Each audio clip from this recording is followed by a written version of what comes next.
Hi, everyone. Thanks so much for joining us here on the Daily Racing Forum YouTube. I am Gino Buccola alongside Ashley Mailloux. And Ashley, we have a really fun race to take a look at this weekend. It's the San Diego over at Del Mar, which is traditionally a prep race for the Pacific Classic. And if we see Nysos get the job done this weekend, I mean, he's on that short list of some of the better horses in training right now, Ashley, because the problem that Nysos had is just staying on the track. He's always been really incredible when he's been able to race. Absolutely. And I think in terms of his resume, honestly, my favorite race from him is his lone loss. I thought that was a game performance at Churchill Downs Kentucky Derby weekend. And then obviously you mentioned since then he's gone on to win the Triple Bend, but now he's got to stretch out in distance from the 7/8 to a mile and a 16th. But in terms of his figures, he's a standout in this field. Yeah, and we want to poke holes in horses that will be short prices. That's our job as gamblers. And just as you pointed out, we haven't seen him go beyond a mile yet. So he'll have to prove he can get the mile in the 16th and have to prove he's really a router. Let's take a look at the Timeform US pace projector. I feel like if he gets beat, it might be because he gets caught up maybe in a pace battle a little early on, because there is Mirahmadi, who we know wants to go. Tarantino wants to be forwardly placed, and Midnight Mammoth wants to be right there early on. Like, the bulk of this field wants to be sitting pretty close. I feel like if he gets beat, maybe it's because he's lined up with a couple other horses here. But Nysos has been really versatile. He has no problem sitting back off of other horses, as he's shown us. Yeah, I think it's going to be fine. Even if they want to press him, I think they'll just, watch the race unfold. If there's pace in front of him, he can sit the trip. He draws well enough to the inside that I don't think he's forced to go. And I pretty much agree with this. My only thing with Tarantino, it depends what version of him shows up. There has been Right. a time in his career where he was a closer, not a deep closer, but a closer of sorts. And then you look at 2024, he was sort of on a sun mission. It worked out. I mean, he finished in the money a lot of the time. He necessarily wasn't winning those races. And his last two, don't think he's necessarily been as quick. Now, he was pretty quick last time out going a mile and a quarter, but Oakland Handicap, obviously he had issues and he really wasn't involved. So I don't know how forward he'll be, Gino. I think he's another one. They might see what everyone else is doing to decide how to ride him from the gate.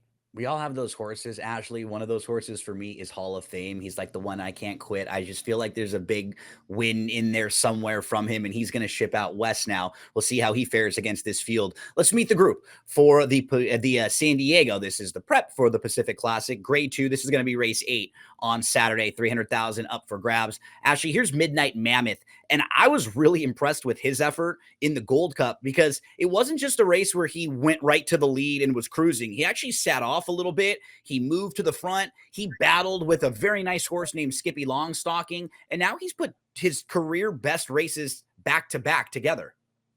Absolutely. I mean, these are big figures, right? Both 97 buyer speed figures. I thought the win two back was nice to see him, return to the winner's circle after some races where you scratch your head a little bit. I know he jumped up in class, but he was being well defeated in them express train in front of him on several occasions. And now with this newfound confidence, really like the way he's going. Obviously, the win two back was with Lasix, but last time out, we saw him at a big price, second to Skippy Longstocking off the Lasix. Now he's going to cut back in distance. I actually like that move for him, Gino. I think the mile and a quarter, he probably got some fitness out of it and now cuts back.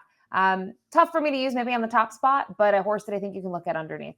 Yeah, he's certainly moving in the right direction right now. Nysos is the horse to beat. He's going to make the third start of his form cycle. He's a multiple graded stakes winner. He's 4 for 5. His lone loss came in that race that you mentioned in the Grade 1 Churchill Downs, off like almost a year and a half layoff when he was behind Mindframe. And we've already seen like Bookham Dano come out of that race, run really well. Banishing Mulligan were also in that race. They've come back and fired good efforts in their races following. He's just the horse to beat. I mean, no doubt about it. But I will say, he does have to prove he can go a little bit longer. And like on speed figures, there's a couple other horses that are in the range with him if he didn't show up with his A game. But feels like a really nice spot for him to try to take a stepping stone to the Pacific Classic. Absolutely. And I think I mentioned it. I love his loss. To see the horses that he faced, to see he had to overcome a trip where he was further back, got a bigger field, had to navigate his way through traffic. I like that. And you mentioned Banishing, just won at Ellis Park the other day. Mindframe went on to win the Stephen Foster. Huge performance from him. And obviously, he might have needed the race, and then he had to tackle an off track, which is something that we don't really see in California anymore, at least in recent times. So for him to come off of that with a win in the Triple Bend, I think Even though he's stretching out in distance, the 105, the 108, they jump off the page. His just versatility jumps off the page as well. In a lot of ways, he's the horse to beat. Mirahmadi next one up. He's grade one place, but when he has stepped up recently against graded stakes company, he hasn't been as competitive. Now, he's certainly capable with the right type of trip, but Ashley, for him, he's pretty one dimensional. He has to go, he needs the lead, and you have to kind of ride him like aggressively to open up a little bit because if he doesn't get that separation early, he's just not really the same type of horse. So, he needs things to go his own way, but he has Juan Hernandez aboard, second start off the short break. You could see him running well. I will point out, though, his best races haven't really come at Del Mar. No, he's 0 for 7 at Del Mar. A lot of minor placings in there, 4 for 7 in the money. And I will say, I do like his win last time out, but I always then have a tough time reading into it when he only had 3 other horses against him in that field. He should have won the race. He won it. He won it well. I think the time was a little intriguing for me, especially the half to be, on the front, opening up on that field. Again, though, you kind of go back, what was behind him. He's a little bit of a tough sell for me, at least in the top spot, maybe even the top 2 spots, just based on, I don't know how he's going to stand up against this group. Go to the races 2 and 4 back, the graded stakes races, Gino, you said it. They're just not competitive. Express Train won this race back in 2021. I was trying to think about what I was doing in 2021. I can't even remember that, Ashley. He's run some big races at Del Mar, but he is over his last 8. The last win was March of 2022. But then on the flip side, he comes off of his best effort since 2022 when he perked up last time with the runner-up finish, and you sort of know what you're going to get from him. I think it's kind of the opposite of Mirahmadi. This guy, he'll sit back, he will pass some horses, and he actually likes Del Mar quite a bit. I think at the very least, he's going to be passing about half of this field or not. I just don't know if he's going to be able to get by maybe Nysos and Hall of Fame and like the top horses in here. Yeah, it's tough to say that he's the same horse that he once was. You talked about the 2022 form. We never saw him in 2023. And obviously, I think if you're looking at the recent years, 2024 is a year where he just had issues. He just wasn't racing consecutively. And at least in his final start of 2024, we saw him 2 more times in a row. And when you go back to this performance in the Santa Anita handicap, it's going 1.25 miles. He's second best, but he's second best behind Locked. And I think when you look at the Santa Anita handicap in recent years, you were getting horses like Locked, Hit Show, horses making the travel, Gino, where we haven't seen that probably in the last 2-3 years, maybe even further back. Yeah. And I know he's second best, but he still ran one heck of a race. And I think now you have to consider him off the layoff, what he can do. I don't mind him cutting back in distance, especially now. We mentioned it, first star off the layoff, he's 8 years old.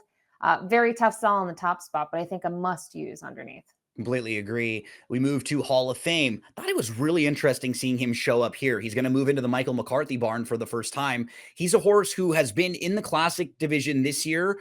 I always wonder, though, if he's really a horse who wants to go much farther than a mile. So I do think this cutting back from 1.1 miles will really help him in here.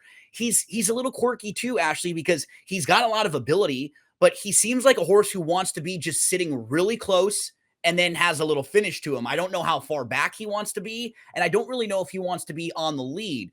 But I thought he was interesting in here because over the last year, if you took Nysos out of this race, he's definitely been the most consistent and the most solid horse that you have the least amount of questions about. I just don't really know who some of the good horses he's ever beat are. That's really my concern.